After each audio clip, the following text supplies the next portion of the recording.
5 на ден. Вака е насловен проектот на кој работат Васко Марков и Тихо Русовски.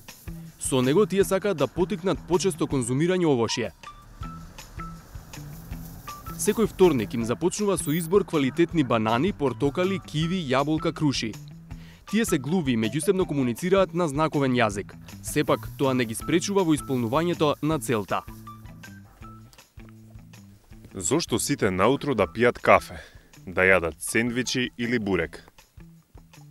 Сето тоа не е здраво за нас. Има многу маснотии. Или, например, јадат месо наутро. Сето тоа не е здраво. Најдобро е од сабајле да се јаде овошје. Банани, јаболка, грозје, портокал. Сето тоа има многу витамини и допринесува за добро здравје. Васко и Тихо се дел од поброен тим поддржан од фондацијата Борис Трајковски, во чии простории го подготвуваат овошјето.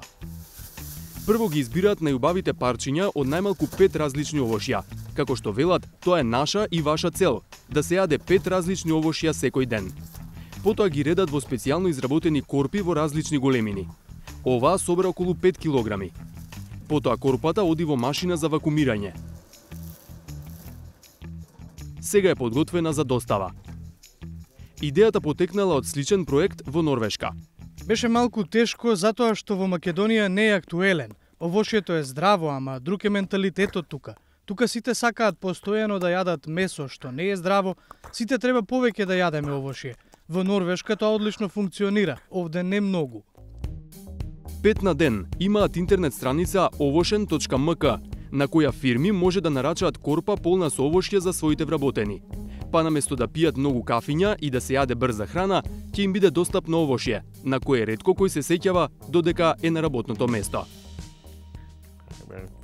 Целиот процес на 5 на ден е поврзан со фирмите. На имејл добиваме нарачка, која кошничка ја сакаат и од колку килограми. Со нарачката одиме во продавница и со оглед каква кошница нарачале, тоа ја обезбедуваме. Различни големини на кошници има. Од 4, 5 и 6 килограми. Време е за достава. Васко и Тихо ги товарат корпите во ова возило што им врши одлична работа. Денеска треба да однесат овошје во компанија во центарот на Скопје, што е на неколку минути возење од фондацијата. Целта на ова е сите што слушаат да се соочат со нас глувите, да се соочат на еден начин со знаковниот јазик. Првата причина е што им носиме здравје, а втората е што ние глувите лица го работиме тоа. Во компанијата во која го очекуваат овошјето работат канцелариска работа. Вработените долго време поминуваат пред компјутер. 5 овошје на ден, и тоа како им се добре дојдени за освежување и добро здравје. Или како што велат Васко и Тихо, ние доставуваме, а вие уживате.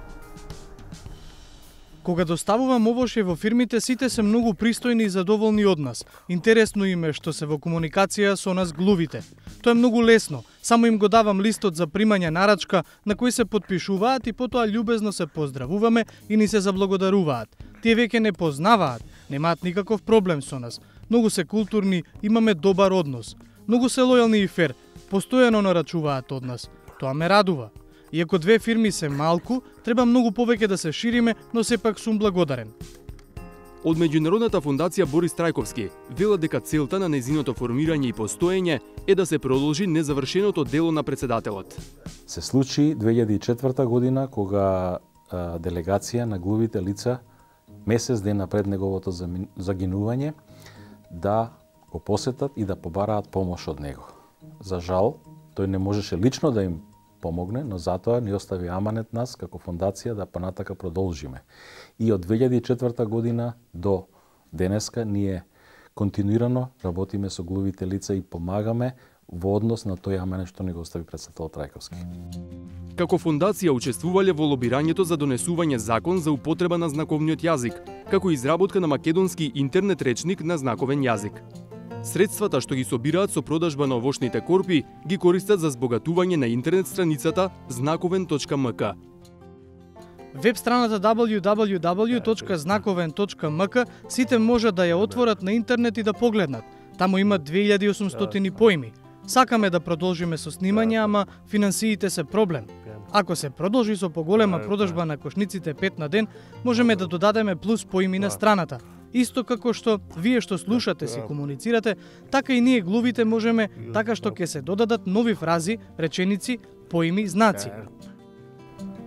Консумирањето свежо овошје од корпата на 5 на ден е добра можност да се инвестира во сопственото здравје и во одржувањето на сеќавањата на председателот Трајковски, а и во продолжување на неговото дело, да се поддржат оние на кои им е потребно тоа.